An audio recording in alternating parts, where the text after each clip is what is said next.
Hello, Gareth. How are you? Hey, Alfie, I'm very well. How are you doing? I'm good, thank you. Good. How's your week been? Yeah, okay. Thanks. I have to say, it's only started today actually because I was on a long weekend skiing with a few old mates. I've had a nice weekend skiing, which I love. So that was brilliant. So back to it today, though. So I'm up for it. How about you? You do love your skiing. I do. I do. I do well. I love it, but I'm not great. Yeah. I love my skiing more than it loves me. But there you go. Cool, cool, cool. So we're back for another episode, Yep. and today's episode is inspired by an event I went to. I had a speaking engagement last week, and some of the people in that at that event wanted to know what it takes to grow an agency. So people in the room were at different stages. Some of them, very early stage. Some of them were, say 500,000, a million, just different, a whole range, and some above a million. But it got me thinking, when it comes to growing and scaling an agency, there are fundamentals that apply to any size business, right? Irrespective of what they plan to do with the agency in the future, whether they're thinking about, having an agency that they'll, have as a lifestyle business and they intend to get, cash flow from it or whatever the case, or they're planning to build something to sell. Ultimately, there are fundamentals that apply to any stage agency that's looking to grow and scale. So I thought we could talk about some of those things because of course, we do have experience in this area. So what are your thoughts? It sounds like a good topic, and yeah, something that most not a large proportion of people are interested in. There's people running agencies out there that well, I'm sure we'll come onto it that are happy in sort of boutique owner managed lifestyle business, which is a valid thing, isn't it? But for those that want to grow, yeah, good. We can try and offer some tips, I guess, today. Yeah, brilliant. Yeah. Brilliant, brilliant, brilliant. Okay, so I mean, there couldn't be a better person to talk about this with than you, Gareth, because you've been there, done that, right? You've had an agency, you grew the agency, you exited the agency. So definitely you've got, first-hand insights into how this goes. So at the very basic level, what would you say are the reasons why people decide to grow an agency? Because uh, many people could look at it and kind of go, you're at a certain level, why don't you just stay there and, just reap the benefits of having a business that generates X amount of cash for you? So Yeah, what are some of the reasons why people decide to actually scale and grow the agency? yeah. No, it's a good place to start. For me, I think I'll answer maybe in a slightly controversial way, or maybe not the way you'd expect. But I think sometimes the reasons aren't always apparent to the individual. I think sometimes people get carried along with peer group pressure, with a sometimes or with a belief that this is why we're in business. We've got to grow. We've got to scale. That's why we're here. And I think people just sort of accept that as the norm, or that's what happens. That's what we must do. And that's not always the case, despite what I've just said. I do believe you can be um, very happy in a lifestyle business. I think growth's always important. I think in some form of growth's important. I don't think just a lifestyle business, just particularly in the current climate, with lots of all the technological changes and the competitiveness of the sector. If we're just talking agencies, I think a lifestyle business is an option, but you should always have some growth parameters in there. But I think the first thing I would say, is that people don't truly know. And I think the first step would be to reflect on: do I want growth? Why do I want growth? What level of growth do I want? And what level of growth do I believe I can achieve? Because sometimes those two are different things. And so I think you've got to be honest with yourself. Whilst being ambitious, you've still got to be rooted in a degree of sensibility around what your track record today suggests you can do. So to to illustrate that, I speak to a lot of people who have been running agencies for quite a while, 5, 10 years.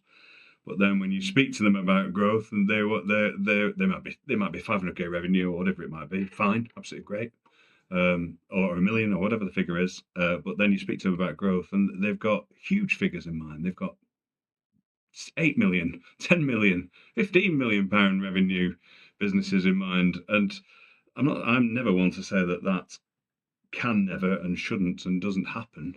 But if they've been running a business for a certain time, there would need to be fundamental change in how they operate and how the business operates to achieve those huge numbers.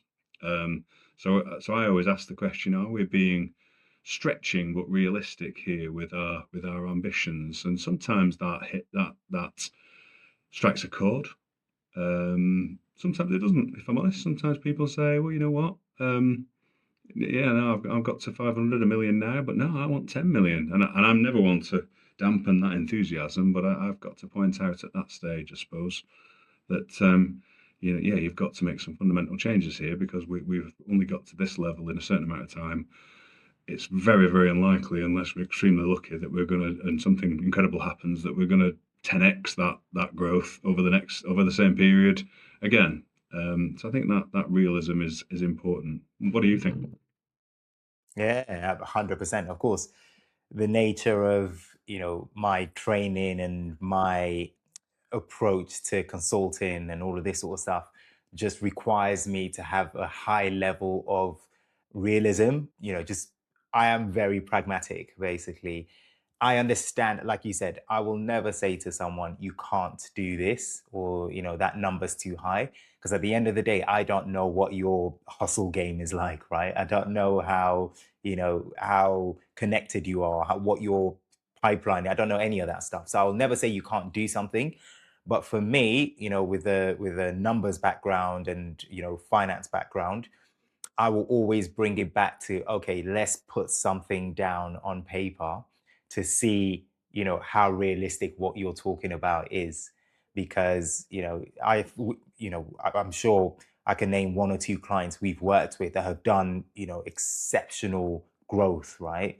So it is possible, but it differs from founder to founder or owner to owner. So for me, I think I would always bring it back to the numbers and say, okay, where are you now? Where do you want to get to? And the key thing in all of this growth conversation and so on and so forth is time, right? I feel anybody can do anything, but when you throw in time scale, then things start to become, possible or impossible. So if you want to grow 10 million and you've got 50 years to do it, you can probably do it, right? But if you're saying you want 10 million in 2 years, then all right, when we put it down on paper, you can look at, and I don't mean paper literally, of course, but you can Yeah. look at it and kind of go, yeah, there's no chance I'm going to do that in 2 years. And then, okay, maybe the question is then, should we stretch it to 5 years, 10 years, 15 years, and then, see how it goes? But I feel the starting point for that is, let's look at the numbers. Let's see how realistic this thing is and whether you can achieve it or not. But you're absolutely right. That is something that people, first of all, need to know, why do I want to do it? And then can I actually do it in the time frame that I'm looking to Yeah. achieve this? So yeah, but definitely. So So sorry, go ahead. I was just going to say, yeah, totally. So we've, of course, we've together and separately worked with relatively simple spreadsheets, haven't we? Which we've got to help as tools to help businesses, agency owners map that out over 3, 5, 10 years, if they would like, and to see what those numbers are. And the numbers are always a guide, aren't they? Of course, but at least it starts Hmm. to put down some. For me, it acts like a map, doesn't it? It starts to put down the direction, the destination, and also the waypoints in the on the way on the journey that have to be hit if the destination is going to be reached on time and with the value that we're talking about, and if not, as you say, you can extend the time period, or you can reduce the value and reduce the numbers a little bit to make it a little bit more palatable. But those spreadsheets we have been incredibly useful to many agency owners. Um, I guess if anybody listening to this was desperate to get hold of one of them, we could send one, couldn't they, if they messaged you, um, Yeah. and um, and give them an idea of what that looks like. But what I think when we use those um, spreadsheets, what it reveals, they're numbers on a page, of course, but the real test, I think, is what it the if it is this exercise is about scaling and growing to exit, to sell and realize the value of a business in some way. So that a key um, part of the process with those spreadsheets is to give people, and it only ever is, an indication of what that value of their business might be in the future at that point, if those milestones are hit, to see the reaction, to see the whites of people's eyes and say, is that something that their personal ambition, their personal motivation is going to be satisfied by? And if not, you then need to push the numbers up, don't you, to try and Mm. ultimately bigger target. But that's what it's all about. And I don't know whether you'd agree, but I have found in the past and increasingly at in the current market, I find sometimes people's perception of what valuation their business might achieve, even if it's 5 years in the future and their revenue has doubled, tripled, or whatever, is often quite out of kilter, isn't it? It's often far too ultimately usually ambitious a number as to what value they might achieve. So again, similar sort of situation, really. I feel like sometimes I Yeah. need to bring people down to earth a little bit without Yeah. motivating, 100%. without demotivating them or making them feel I'm holding them back, of course. But sometimes not all. Yeah. Some people get that, but some people have in their minds that these numbers are going to be bigger for certainly for particular types of traditional agency models. If you're operating a very progressive business and using new tech, etc., then those multiples, those values can be much more, of course. But sometimes that reality check is needed again. So that's a good point. So we started off talking about, of course, two camps of people. One camp, the ones who want a lifestyle business, and then the other camp, the ones who are building value in the business to one day exit the business, right? And in my opinion, I'd love to get yours.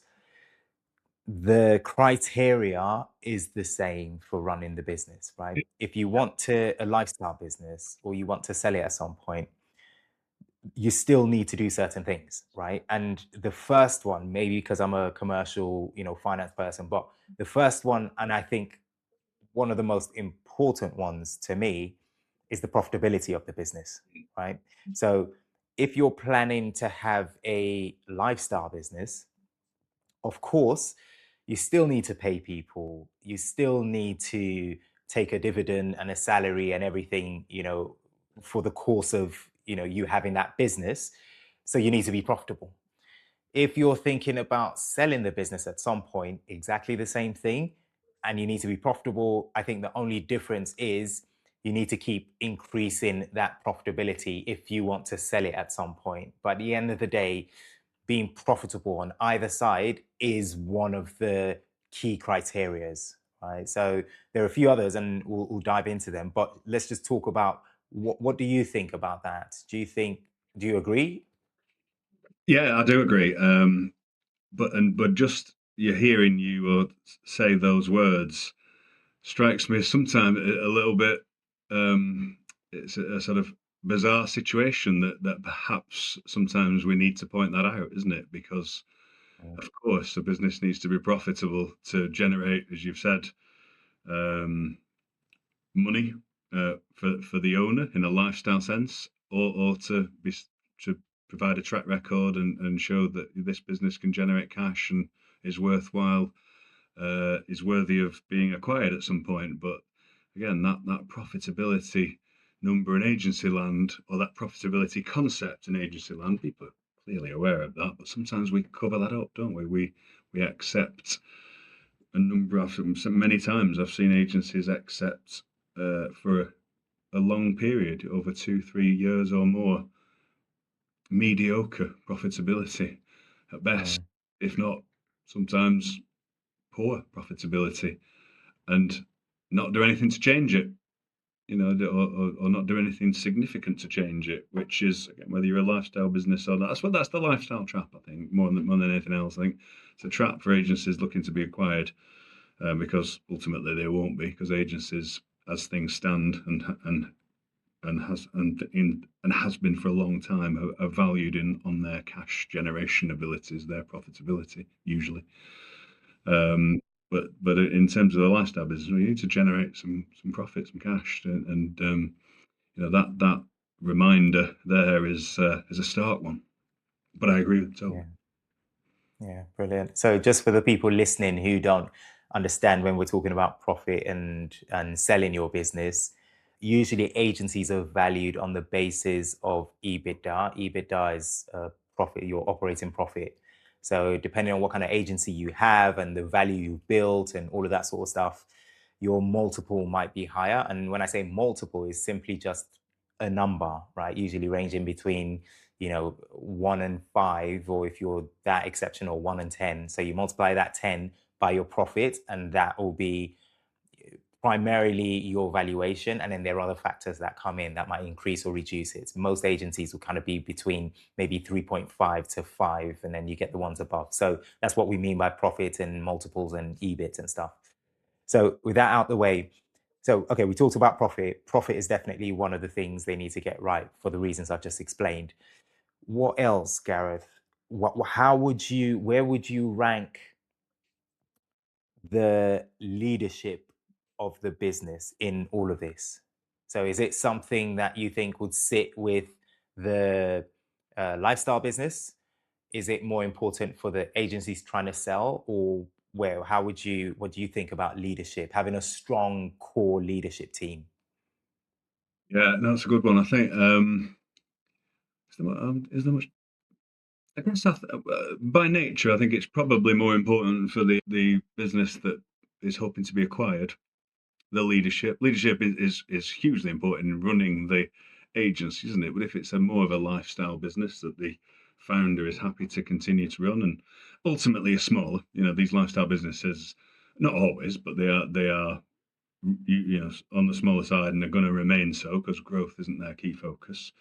So, but for businesses looking to be acquired, having a team of leaders in the business, underneath the founder or founders, is hugely important for, and a good sign of strength, and often a good way to substantiate at least, if not increase that multiple, isn't it? To say that we've got a team here that can continue to run this business if you acquire it without me or us as the founders, the people that are going to exit.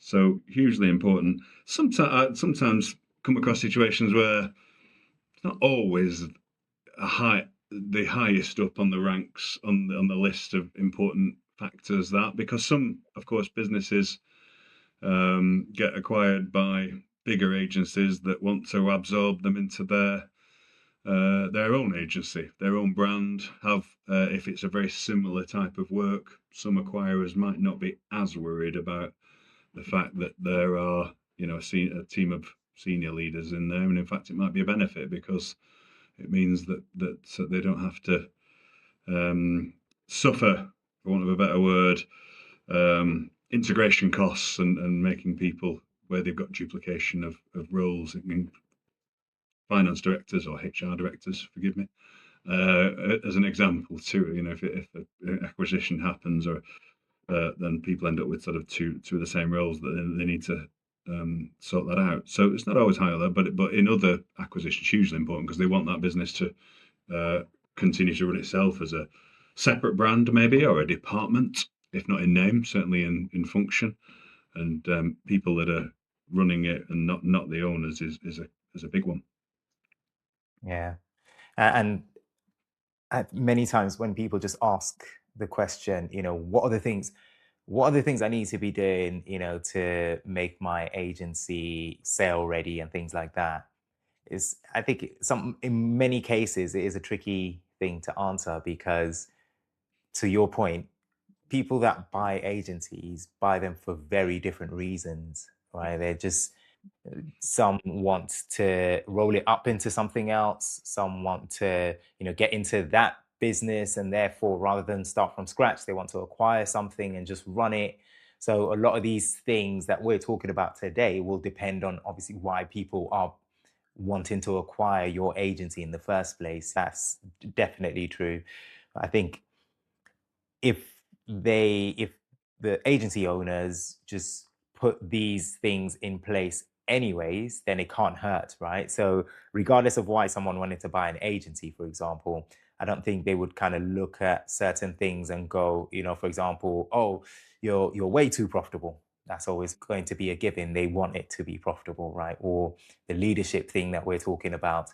Oh, your leadership team is too strong. Well, okay, but usually, I think you're right. In a lifestyle, but a smaller business, it might not be that important. But an agency looking to sell and build value and all of that sort of stuff, leadership teams just mean there is a strong route to continuity, right? So you've got people there that can carry on when you leave the business, right? As a fan, because usually when business is acquired, again, for people who don't really understand M&A and selling the agency, when a business is acquired, in many cases you get some money up front and then the rest is on an earn out. So usually the leaders have to or the owners, sorry, need to stay in the business for a few years to help, the handover, and they get set targets and all this stuff.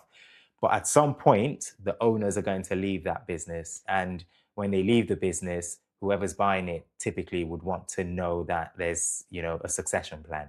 There are people in the business that can run it and take it over and all sorts of things. So that's where the leadership bit comes in. But with that, I think that's a good segue into another thing, Gareth, which I'd love your opinion on. The notion of having a business that can run just as well with or without the leader or without the owner, sorry. So, as a criteria, what do you think about that? Yeah, I think that's a good one. I think just to reflect on what you said there, Alfie, that I'm totally with you 100%. All these points are um, hugely relevant and important to businesses, any business, aren't they? Whether you're thinking of selling, whether you've classified yourself as a lifestyle business or whatever.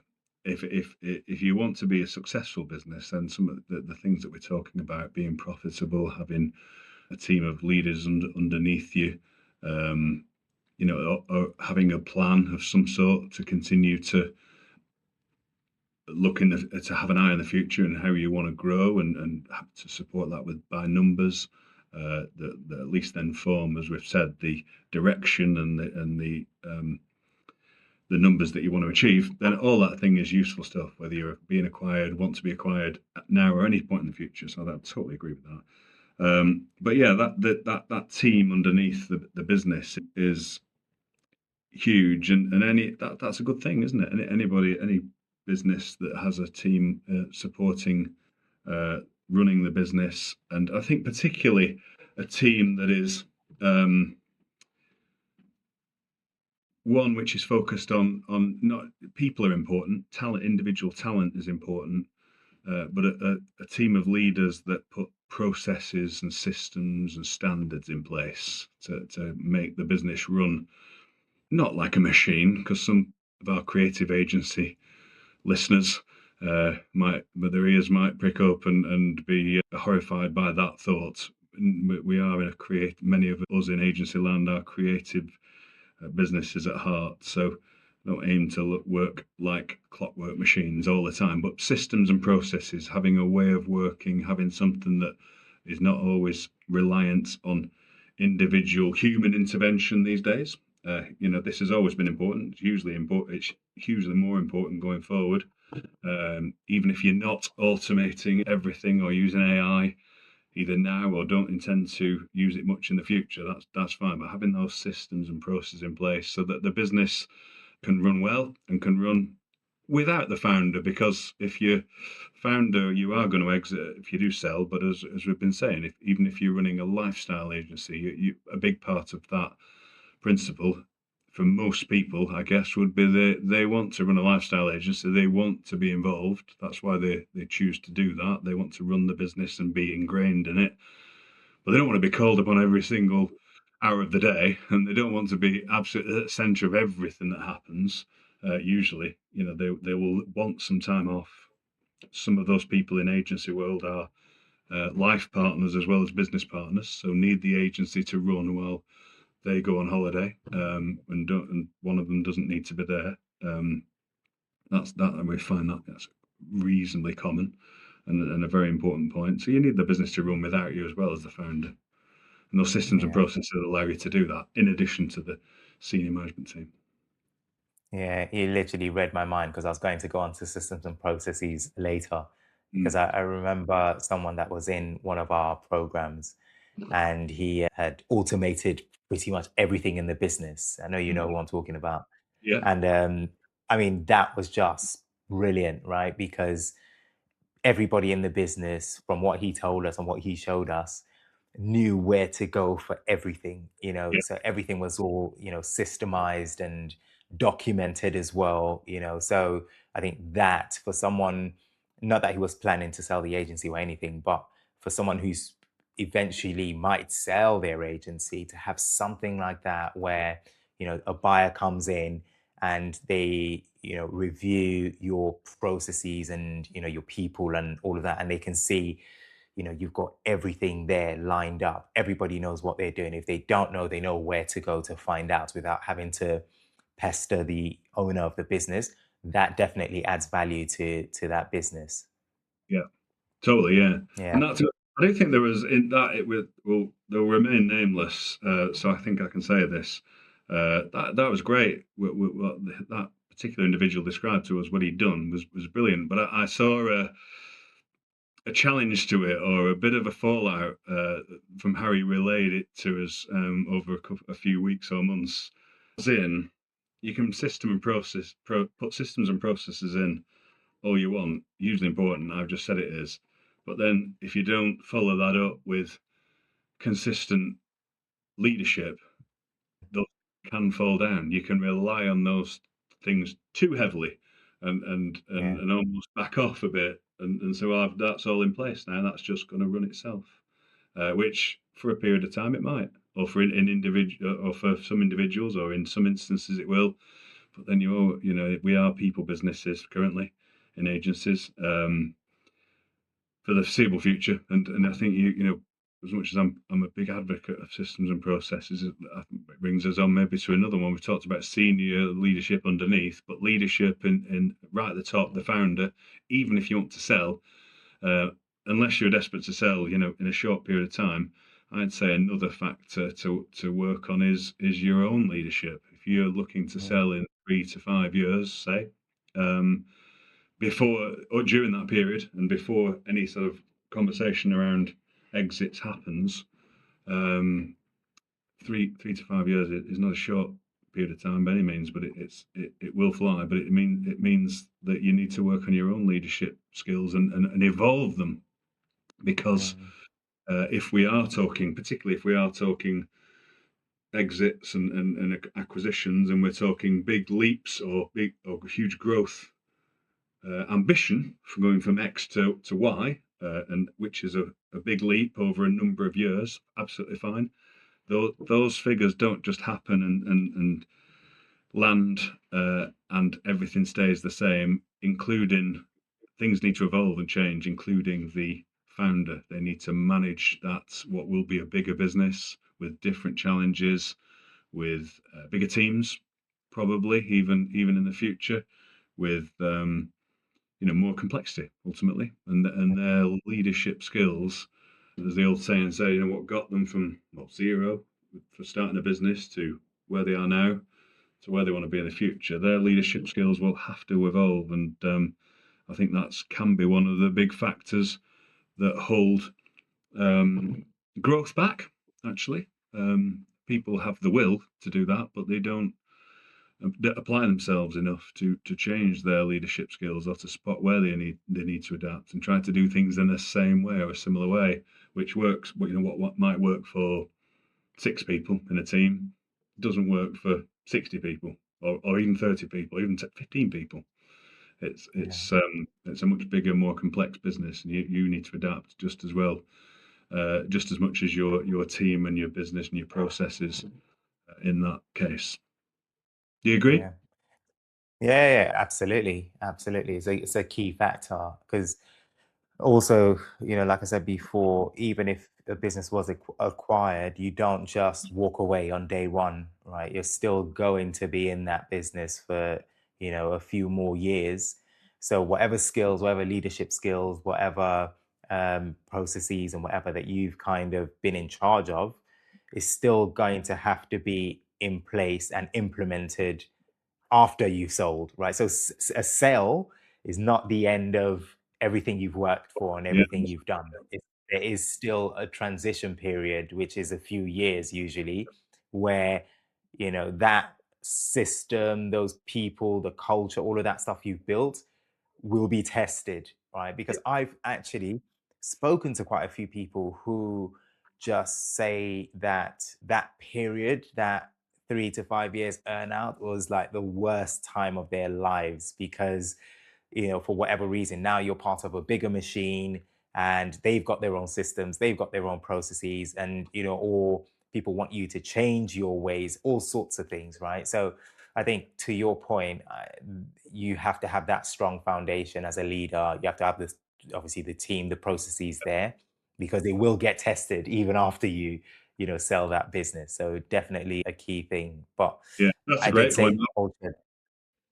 Sorry, Alfie, I was just Go going to on. say that that's a great point because I was thinking, yeah, between now and when you sell, but also you're absolutely right that it's not just if you want to sell in 5 years, it's not 5 years that it'd be 7 years. You're probably involved 2 years after or whatever. It's 7 years, isn't it? Or 3 years, and it's probably going to be Yeah, 5 years, and that complexity grows. But a big shift in complexity, if you've just said, absolutely, is when that acquisition happens because even the best transactions, there's more complexity, there's more politics, there's different people, there's building relationships and getting to know each other and not always seeing eye to eye in some cases or and so that leadership needs to grow. Absolutely, got to have that. But even in I think that's I'm just sort of thinking that's my different one of the similarities, but in the sort of lifestyle agency space in that, mm, yeah, if you don't want to grow hugely, that's fine, but you've got to grow as a leader. You've got to grow as a business owner.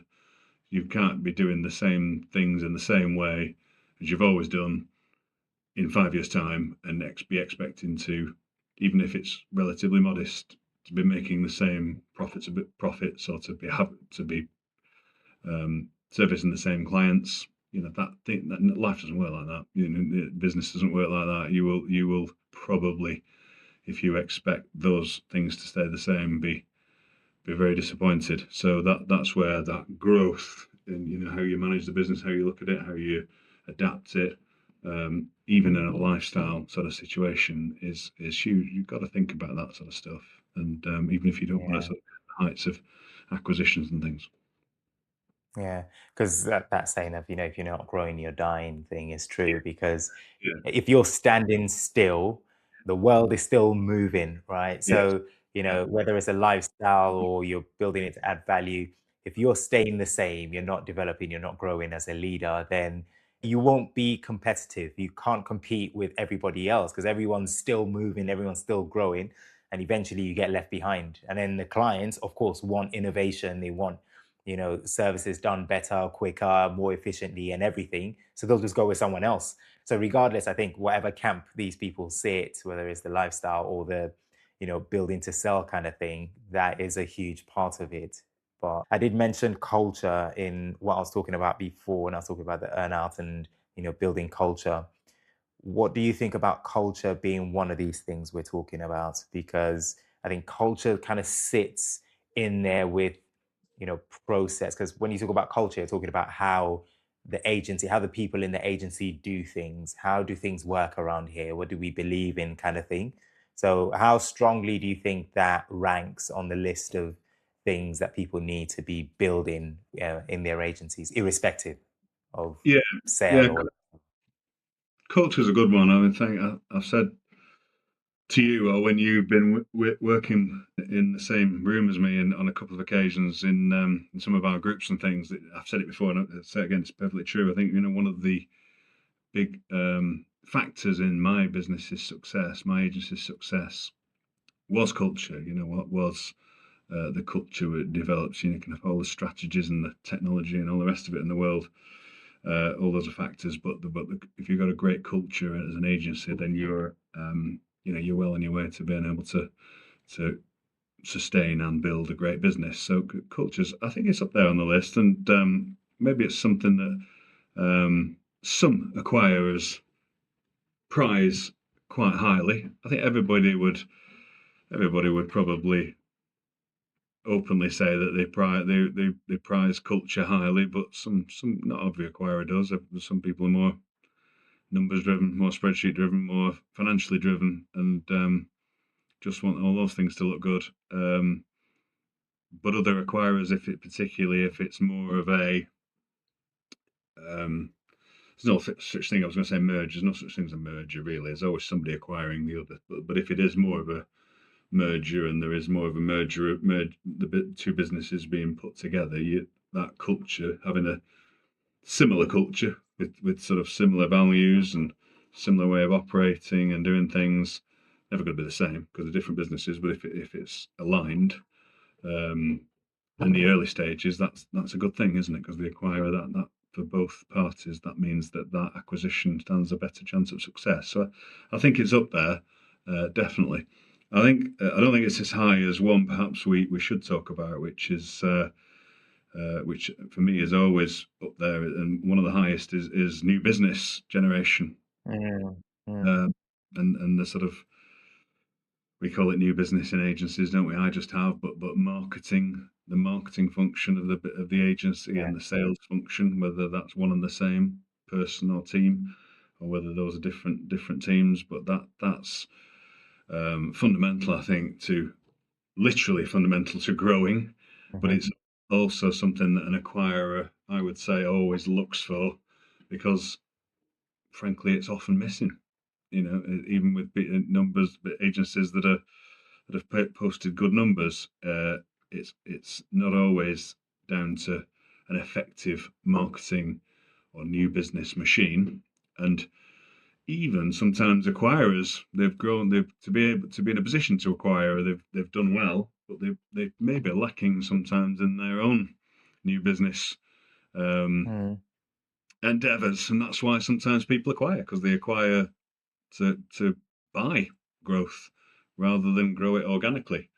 So I think I would say a new business engine is always highly um, prized and up there on towards the top of the list of key factors in growth and acquisition factors. I have a bit of a sometimes have a bit of a I believe that wholeheartedly, as I just said, but I sometimes have a bit of a issue with it, though, in that I don't know what you think about this, but I believe and strongly also that for agency new business, the founder is always a pivotal person in the process. Lots of agency new business is won by the founder themselves directly, often, but even if it's not themselves directly, their profile, their reputation, their network, and their sort of personal brand, if you want to use that term. And I think that's so. I always encourage people to, even if it's not their natural disposition, to try to work on that too, because I believe it's fundamental to winning agency new business as you grow. But you're also then left. My issue is when you get to a certain stage, or when you're starting to think about being acquired, acquirers, of course, that you as the founder, they don't want you to be involved in the business long term. And if it all rests on you, that new business generation, that's not such a great thing at that point. So there's a need to sort of really embrace that as a founder, I think. But then at a certain point, and before you start to think about being acquired, again, to more systemize that and have to and develop a machine and an engine in the business that does that, so that you can say to potential acquirers, this machine will run without me being involved when I'm not involved. But I do think it's a strain. What do you think about that? Have you come across that? That's so, as you were saying it, I was just thinking about, I really hadn't thought about the catch 22 there of course, we always encourage owners to work on the business rather than in the business.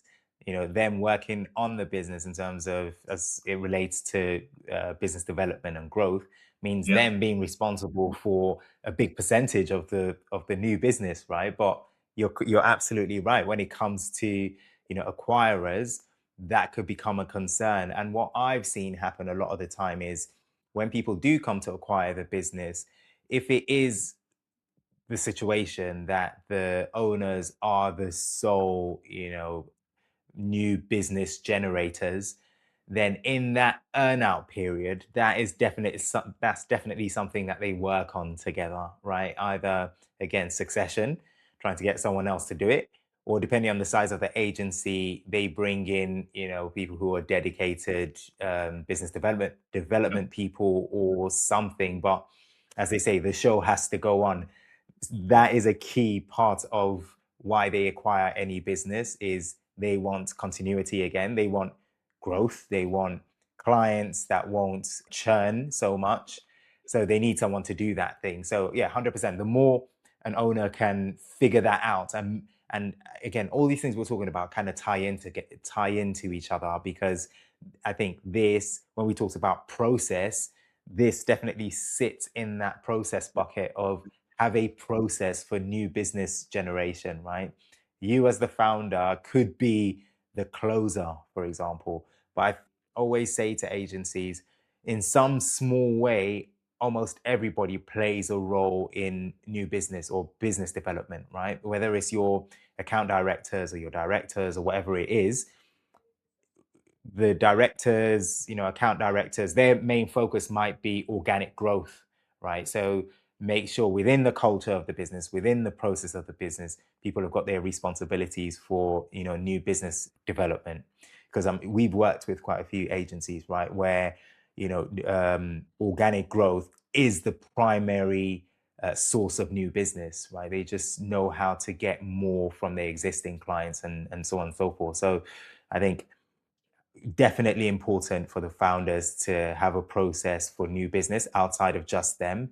And as far as culture and process goes, just make that, weave that into the culture of the business and the processes that you've got. So everybody knows their role and how they feed into the, bigger revenue generation or new business development. Because I think if the business does get acquired, whoever's acquired it, again, depending on why they bought the agency, will have some kind of contingency for how that is going to happen moving forward. But what they want to see is that some sort of process, some sort of legacy exists as far as how you develop and grow new business. So that's absolutely spot on. That's a key one when it comes to this.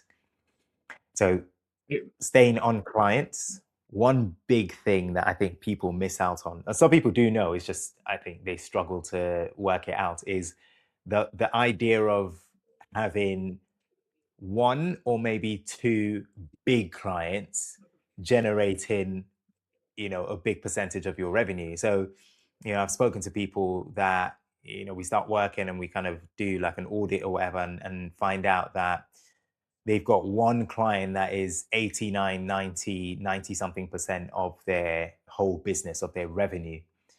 So for most agencies, irrespective, again, lifestyle or, building to add value and sell, that is a red flag. That's a huge risk because for obvious reasons, right? If that agency turns around and says, we're no longer working with you, or we're cutting our budget down to 20%, you're done, right? So I think agencies realizing this, the agencies that are in this camp, to know that if I've got one or two clients that are generating, more than ideally, more than 20%, depending on what your profit is, you don't want one client to generate more than whatever your profit is. That's a general rule for any agency, regardless of what situation they're in. And the reason for this, many people don't understand it. They ask that question: "What's the maximum I should have one client generating?" And really, broadly, people say 20%, but most people don't know why it is that people say 20%. And the simple reason is most agencies aim for 20% profitability. So if you're generating 20% profit and one client is generating 30% of your revenue, then it means that if you lose that client, you've lost the 20% plus an extra 10%, Yeah. right? So generally it depends on what your profitability is, but you don't want one client just dominating your revenue. So that's a huge one. Someone who's coming to acquire will see that as a risk, will see that as a red flag, and it might be harder to sell that agency again, depending on why they want to buy the agency. So, yeah, that's a big one for me. And of course, we started off on finance and commercial. I feel we end on that kind of commercial finance thing, which is the numbers around your revenue and who's generating that revenue. So, what do you think, Gareth? Totally, no, that's a great one. I think great one to end on, and but it isn't. Where that is way up the list, isn't it? Not having that dominance, and again, as you've just said, particularly that applies in equal strength to lifestyle and um, acquisition focused agencies.